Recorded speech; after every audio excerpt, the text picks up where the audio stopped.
Magandang umaga sa ating lahat. Narito po tayo sa press conference ng Philippine Statistics Authority para sa mga paunang resulta ng June 2023 Labor Force Survey. We are pleased to welcome our press and media partners here with us on site and online today. Ako po si Janine Almeda, ang inyong moderator for today's press briefing. Bago po natin simulan ang ating press conference, gusto po naming ipahayag na ito ay naka-livestream sa ating PSA Facebook page. Updates are also tweeted on the PSA Twitter with the hashtag PHEmployment. Ikinagagalak ko pong ipakilala si PSA Undersecretary Dennis Mapa, National Statistician and Civil Registrar General, na siyang mag-uulat tungkol sa mga paunang resulta ng Labor Force Survey itong nakalipas na June 2023. Ating pakinggan ang report ni Yusek Dennis Mapa. Magandang umaga sa ating lahat. Ang Philippine Statistics Authority ay mag-uulat ng Labor and Employment Statistics base sa paunang resulta ng Hunyo 2023 Labor Force Survey. Ang pagkalap ng datos para sa Hunyo 2023 Labor Force Survey ay ginawa sa loob ng 18 araw mula ika-8 hanggang ika-28 ng Hunyo nitong taon. Nitong Hunyo 2023, 11,028 ang total sample households na na-survey ng Philippine Statistics Authority. Samantala, 11,042 ang total sample households na na-survey noong Mayo 2023 at 10,915 noong Hunyo ng nakaraang taon. Sa populasyon ng 15 taong gulang pataas, ang bilang ng nasa labor force o mga individual na employed o unemployed ay naitala sa 51.17 million nitong Hunyo 2023. Ito ay mas mataas kumpara sa naitalang bilang noong Hunyo ng nakalipas na taon na nasa 49.58 million at mas mataas din kumpara sa naitala noong Mayo 2023 na nasa 50.43 million. Ang labor force participation rate nitong Hunyo 2023 ay nasa 66.1%. Ito ay mas mataas sa naitalang labor force participation rate noong Hunyo na nakalipas na taon na nasa 64.8% at mas mataas din sa naitala noong Mayo 2023 na nasa 65.3%. Nitong Hunyo 2023, ang employed persons o bilang ng may trabaho o negosyo ay naitala sa 48.84 million. Ito ay mas mataas ng 2.25 million kaysa sa naitala noong Hunyo 2022 na nasa 46.59 million at bahagyang mas mataas din kumpara sa bilang noong Mayo 2023 na nasa 48.26 million. Ang employment rate nitong Hunyo 2023 ay nasa 95.5%. Ito ay makikitang mas mataas sa naiulat noong Hunyo 2022 na nasa 94%, ngunit bahagyang mas mababa naman kumpara noong Mayo 2023 na nasa 95.7%. Ang unemployed persons o bilang ng nasa labor force na walang trabaho o negosyo nitong Hunyo 2023 ay nasa 2.33 million. Ito ay mas mababa kaysa sa naitalang 2.99 million noong Hunyo 2022, ngunit mas mataas naman kumpara noong Mayo 2023 na nasa 2.17 million. Ang unemployment rate ay naitala sa 4.5% o 45 sa kada 1,000 na individual na nasa labor force ang walang trabaho o negosyo nitong Hunyo 2023. Ito ay makikitang mas mababa kumpara noong Hunyo 2022 na nasa 6%, ngunit bahagyang mas mataas naman sa naiulat noong Mayo 2023 na nasa 4.3%.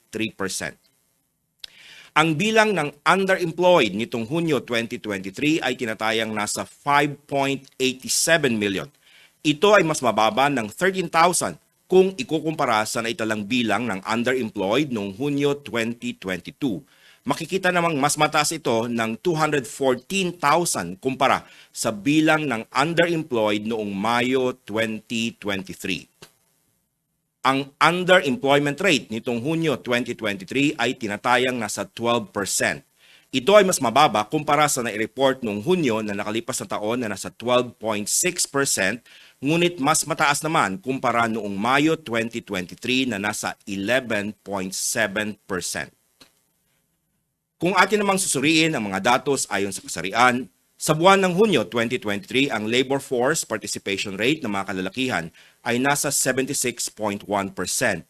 Ito ay nananatiling mas mataas kaysa sa labor force participation rate ng mga kababaihan na nasa 55.9% lamang. Nitong Hunyo 2023, ang employment rate ng mga kalalakihan ay naitala sa 95.7% at makikitang mas mataas kaysa sa naitalang employment rate ng mga kababaihan na nasa 95.1%.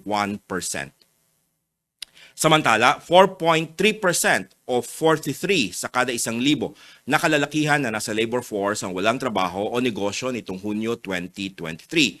Ito ay mas mababa sa unemployment rate ng mga kababaihan na nasa 4.9%.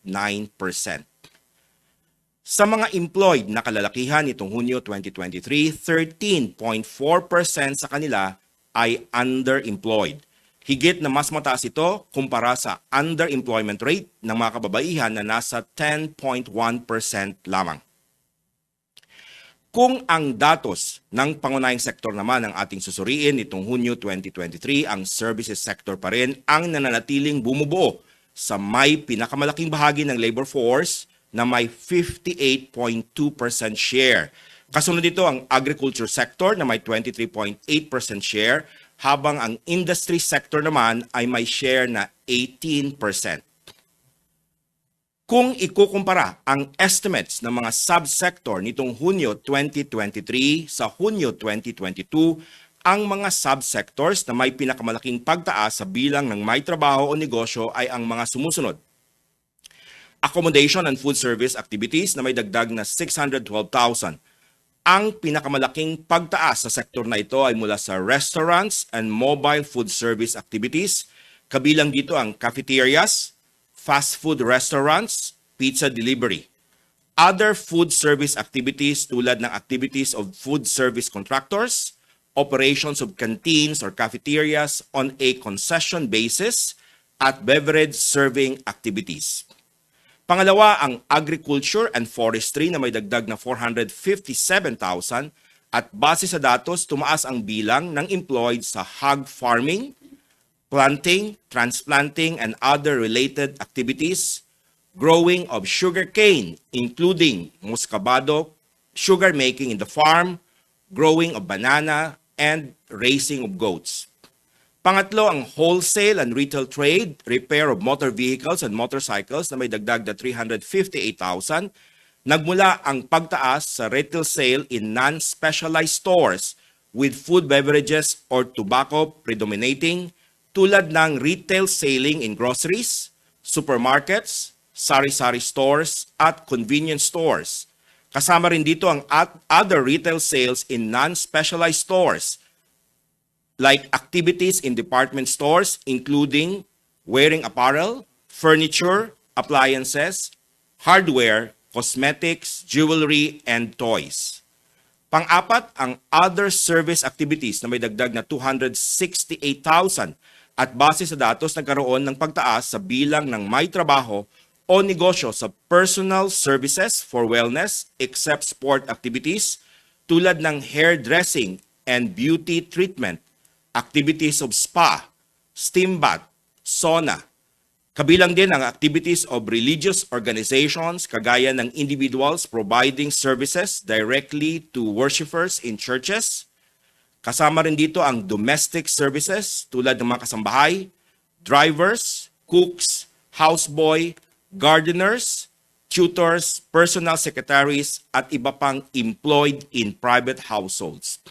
At panglima, ang Public Administration and Defense Compulsory Social Security na may dagdag na 219,000 at nagmula ito sa regulation of the activities of providing healthcare, education, cultural services, and other social services excluding social security, public order, and safety activities tulad ng administration and operation of regular auxiliary police forces supported by public authorities and of port, border, coast guards, and other specialized police forces including traffic regulation, alien registration, maintenance of arrest records, at defense activities.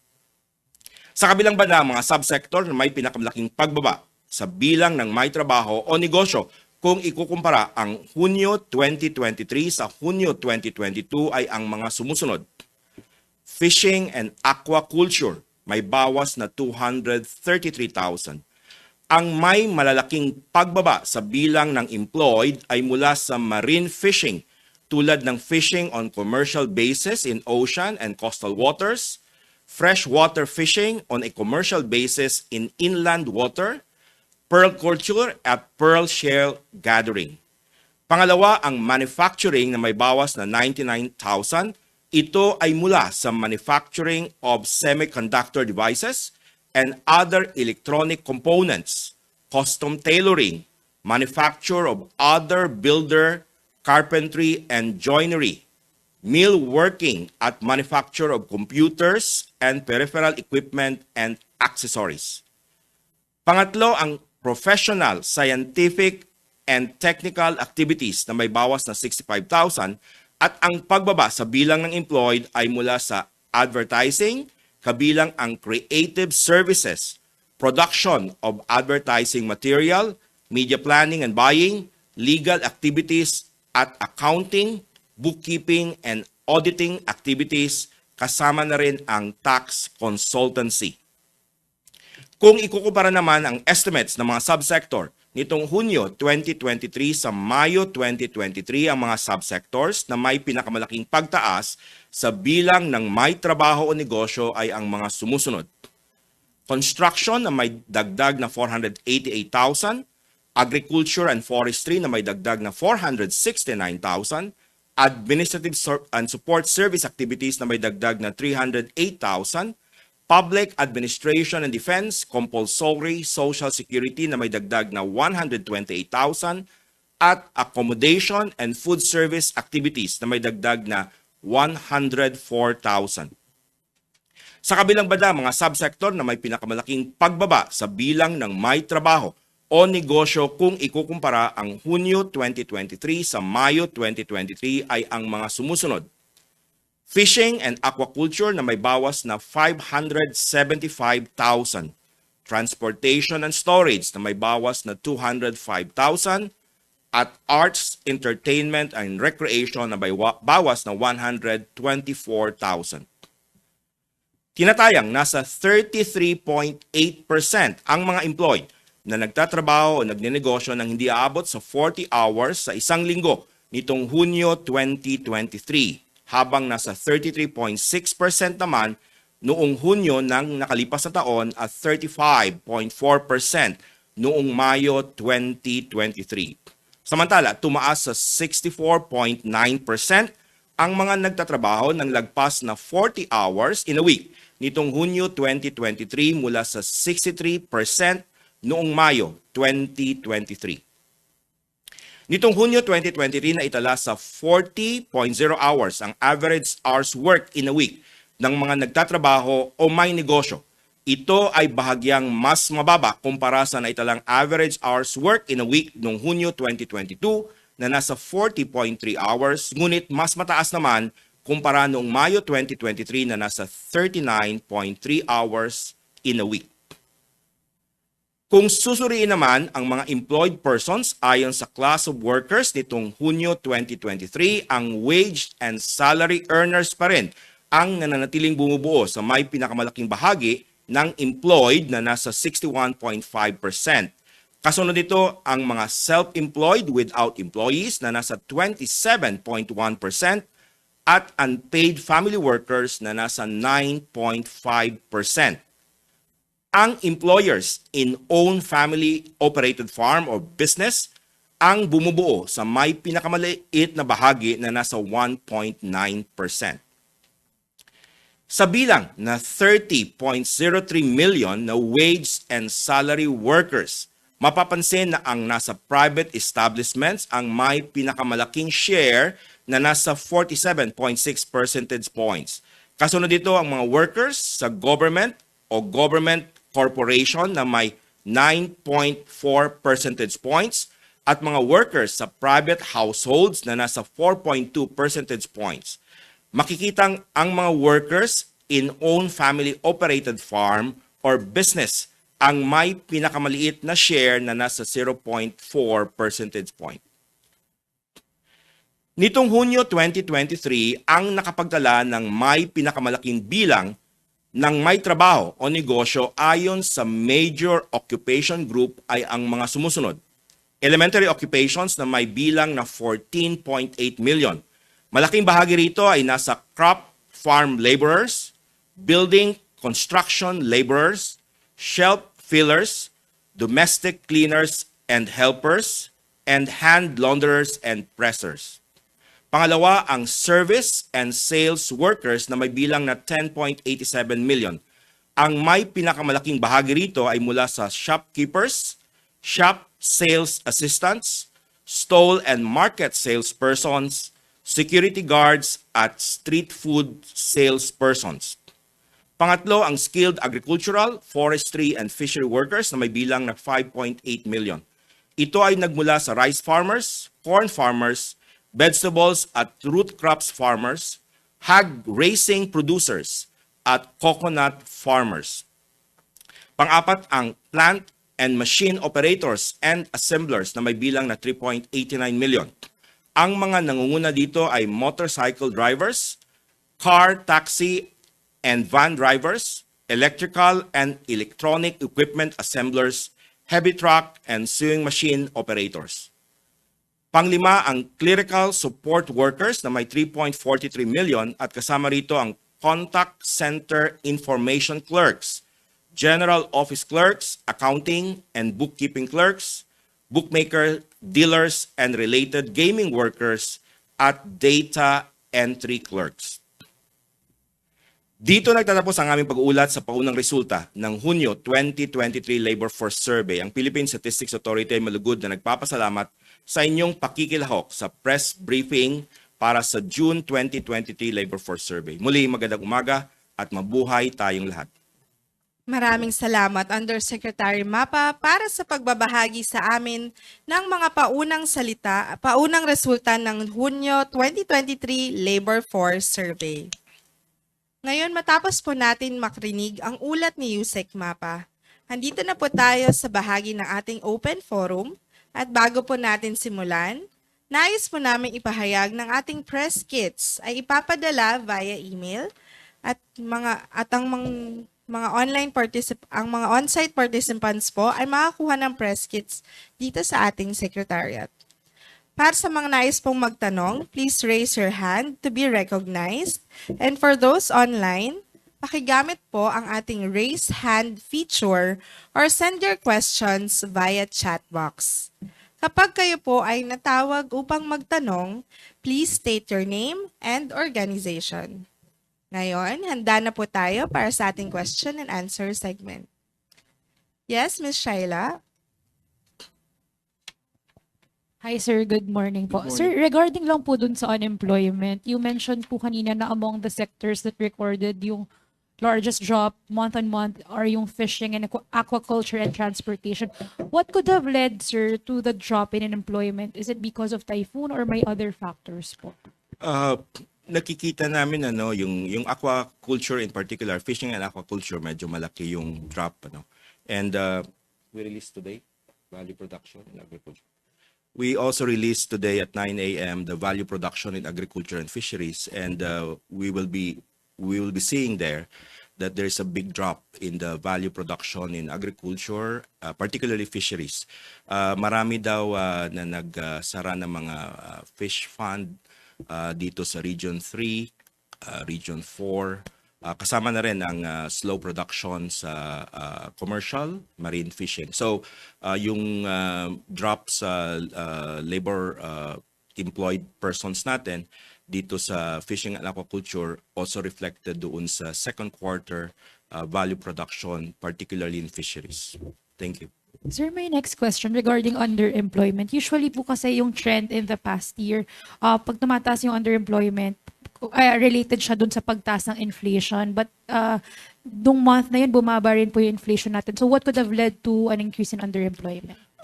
Kung tingnan natin, nakita naman natin na yung increase niya sa underemployment rate, for example, year on year, bumaba siya, no? Month on month, may slight increase kasi malaki ang dagdag natin sa labor force participation. Even month on month kanina, ang labor force participation increase May and June ay tumaas ng mga 441,000. Of course, hindi lahat ito ay employed. Ang na-employ, malaking bahagi, 581,000. Mayroon ding unemployed na mga 159,000. And then doon sa employed, unfortunately, hindi sila nakakuha ng mga full-time jobs, no? And kaya nasama sila sa underemployment. The increase in the number, about 214,000. But if you look at the percentage, hindi naman ito significant. But ito talaga yung dynamics naman ng nakikita na natin sa mga datos. Tumataas yung bilang ng labor force participation, yung pumasok sa labor force. May tumataas din yung employed, may dagdag din sa unemployed. At yung employed, kadalasan, pag marami sila, unfortunately, hindi sila na-absorb lahat as full-time workers. Kaya may dagdag din sa underemployment. Thank you. Thank you, sir. Thank you, Ms. Shaila, for your questions. Okay, next, let's proceed to question online. We have from Manila Standard, Julay Rada. Do you have the latest data on how many jobs were lost or how many workers in the agriculture sector were affected by the recent typhoons? Ang sa agriculture sector, itong data natin, this is still June.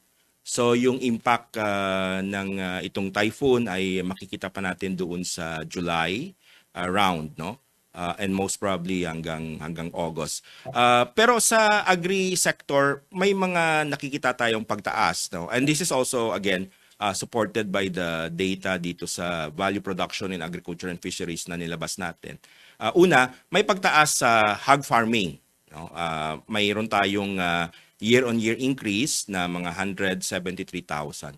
So dito nakikita rin natin kasi doon sa value production in agriculture, particularly doon sa livestock, ay may pagtaas na ang doon sa hogs, no? So bumabalik na, no, ang mga probinsya na producers natin ay nag-ooperate na sila. Although of course hindi pa talaga full. So nare-reflect naman dito sa ating datos sa hog farming. Ang pangalawang nag-contribute ay planting, transplanting and other related activities. Sabi ko nga may dagdag na 169,000 and growing of sugarcane including muscovado. So dito sa agriculture sector, may dagdag pa siya ang isang natamaan which is related yung sa fisheries naman. And your point of the workers affected by the typhoon, again, makikita natin ito sa July round, which is a bigger sample kasi kasama ang July Labor Force Survey ng ating Family Income and Expenditure Survey. So we can see a good picture ng impact kung mayroon man dito sa agri-sector natin. Ang mga nabawasan, sabi ko kanina, month on month ay yung fishing and aquaculture talaga. And as I said, again, supported by the data in the value of production sa fisheries natin, particularly yung aqua farm. Thank you. Thank you, sir. Okay, so next question. Yes, we have here on site Sir Jason of SMNI. Hello, Yusek. Yeah. Sir, na-answer niyo na po yung sa fishing po. How about po sa transport? Ano po yung dahilan bakit bumaba o tumaas yung walang trabaho po sa transportation? Thank you po. Okay, yung transportation natin, year ito. Okay, yung month on month kanina may bawas tayo ng mga 229,000 ano. nasa ano siya, ang pinakamalaki dito, 101,000, yung truck for hire operation, yung nagde-deliver ng mga goods and services, no? Tapos goods in particular, I'm sorry. And then pangalawa yung courier services, 78,000. Ito yung nag-transport, deliver ng mga parcel packages, firms, saka yung activities related to self-owned transport. Ito yung nagde-deliver ng mga siguro mails and packages. So pangalawa yon. Yung una, mga truck for hire talaga na mga workers natin, truck operation, tank truck delivery services. So basically delivery of goods. Yun yung top two subcategories under the transportation. Thank you. Thank you, sir. Yes, from Ms. Sky Ordinario of Business Mirror. Hi, sir. Hi, sir. Yeah, good Good morning po. Sir, itatanong ko lang yung sa last slide regarding the top 5 major occupations. Ano po yung trend nitong elementary occupations? Has it always been the Yes, in terms of bulk? number. Apo? Yeah, it's And the is it increasing? Yung ating number dito, so first is that in terms of the the number of workers, sila yung pinaka malaki. Yung June 2023 ay estimated sila na 14.8 million. Kung ikukumpara natin yung June 2022 para year on year, nasa 13.7 million. So may mga 1.1 million na workers under this category classified as elementary occupation. So if they're the biggest, at the same time, the increase year on year is also substantial, about 1.1 million. Sir, is this the highest? Yung 14.8? 14 point, I have to check the time series. We will get back later. Thank you, sir. We'll proceed to questions online. From Ms. Eileen Mencias of Abante. Number 1, ano po ang dahilan kung bakit lumaki ang labor force participation rate and bakit po dumami ang naghahanap ng trabaho? Next question is bakit po nadagdagan ang walang trabaho month on month? Okay, thank you. Yung labor force participation rate year on year, tumaas siya ng 1.6 million. Talaga every year, tumataas naman talaga yung ating number of workers na naghahanap ng trabaho. Ang kagandahan dito ay na-absorb ang karamihan sa kanila. In fact, the year-on-year increase in labor participation, as I've mentioned, 1.6 million. Pero yung increase in the employed is 2.25 million. Mas mataas dun sa increase sa labor participation. So ibig sabihin, yung mga unemployed year-on-year ay nakahanap ng trabaho. So magandang signal 'yon na may mga trabaho silang nahanap. Now, your next question, month on month between May and June kasi ang increase sa ating employed ay ang increase sa labor participation ay umabot ng mga 741,000 estimate, employed hindi lahat na absorb. So employed 581,000 ang dagdag month on month. Unfortunately, sabi ko kanina, mayroon tayong nadagdag na unemployed na 159,000. So hindi lahat na nag-participate sa labor force ay nakakuha ng trabaho. 581,000 sa kanila, mas marami nakakuha ng trabaho, pero may 159,000 na hindi nakakuha ng trabaho. So yun ang nakapagdagdag dito sa ating unemployment rate sa June versus sa May. Pero June 2023 versus June 2022, mas mataas yung ating employed persons. Thank you. Thank you, sir. To continue with questions of Ms. Eileen Mencias of Abante, can we have more details on the increase in employment in the public sector? Regulars or casuals or endo po ba ang dumadami? ano po yung nature ng jobs na dumadagdag sa government sector? And ano po yung edad, kasarian, at education ng mga unemployed noong June 2022? Okay. Okay, yung sa public, yung sa government kasi dito sila sa category na Public Administration and Defense, Compulsory Social Security, no. So ito yung may dagdag tayo ng mga 219,000. Ang na-mention ko kanina, ang karamihan dito ay nasa public administration of programs aim to increase personal well-being, education, health, culture. So basically mga government agencies. Sa ngayon wala kaming datos kung ito ba ay mga job orders or permanent employees, ano, pero ito yung dito sila na-distribute sa health sector, education sector, sports, recreation, environment, housing, and social services. So yun yung una. Pangalawa, ang public order and safety activities, may dagdag tayo ng mga 183,000 at dito nanggaling naman sa mga auxiliary police forces natin, port, border, coast guards, traffic regulation, so yung mga traffic enforcers natin, alien registration and maintenance of arrest record. So itong dalawa, yung regulation of activities providing healthcare, education, cultural services, and other social services, yun yung pinakamataas. Pangalawa, yung public order and safety activities. Now, doon naman sa age, sa unemployed,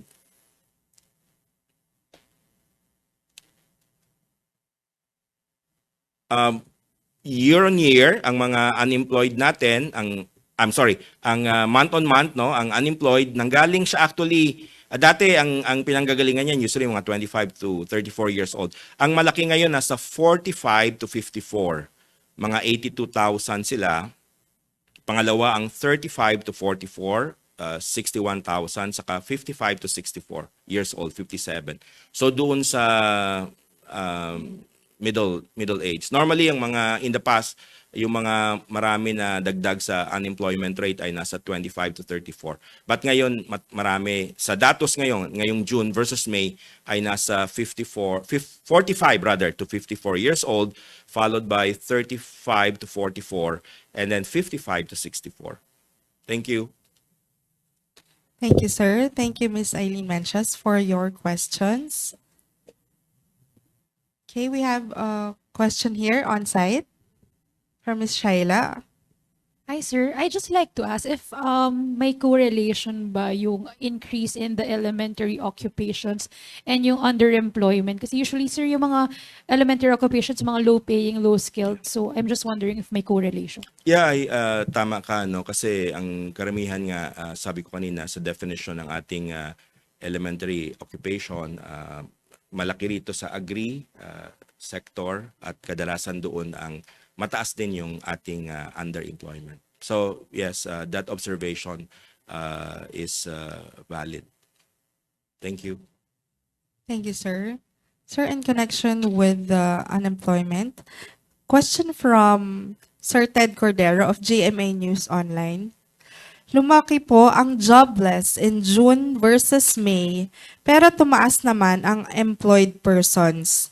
Dahil po ito sa paglaki ng labor force participation, ngunit hindi lahat ay pinalad na makahanap ng trabaho?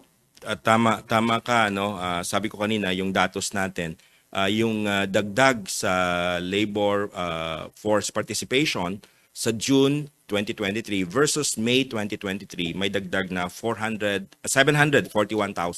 So mas marami ang nag-participate sa labor force itong June compared to May, 741,000 more.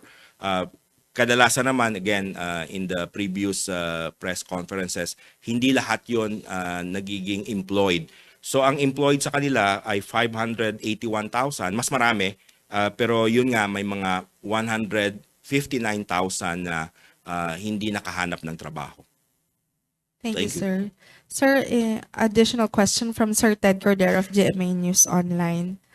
Bakit hindi po na-absorb lahat ng naghanap ng trabaho noong June, kaya tumaas ang unemployed? Dahil po ba hindi kaya ng capacity ng ekonomiya? Maraming mga dahilan, ano.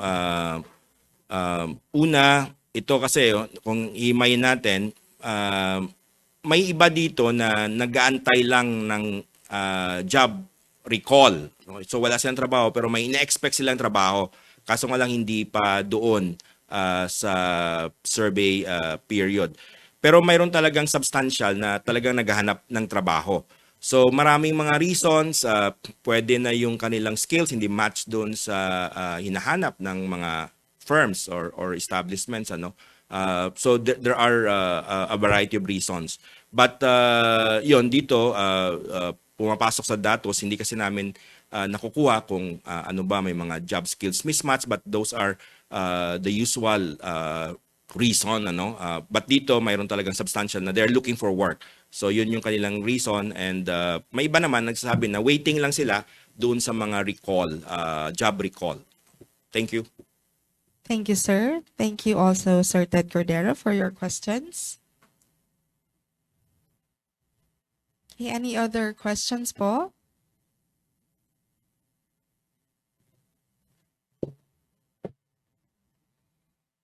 Okay, online, we don't have any more questions. So before we end today's press conference, may we request our media partners to accomplish our short evaluation form. The link is sent to your emails and in the Zoom chat. This form will be helpful for us to get your feedback on the conduct of our press briefing. Okay, so if there are no more questions, wala na po ba? Okay. Wala na po mga katanungan. Nais po naming pasalamatan kayong lahat sa pakikinig at pagsali sa ating press conference para sa mga paunang resulta ng June 2023 Labor Force Survey. Isang reminder po, bukas, August 9, ay meron po tayong GDP press conference at 9 o'clock a.m. Ngayon, sana'y patuloy po ninyong suportahan ang mga proyekto at activities ng Philippine Statistics Authority.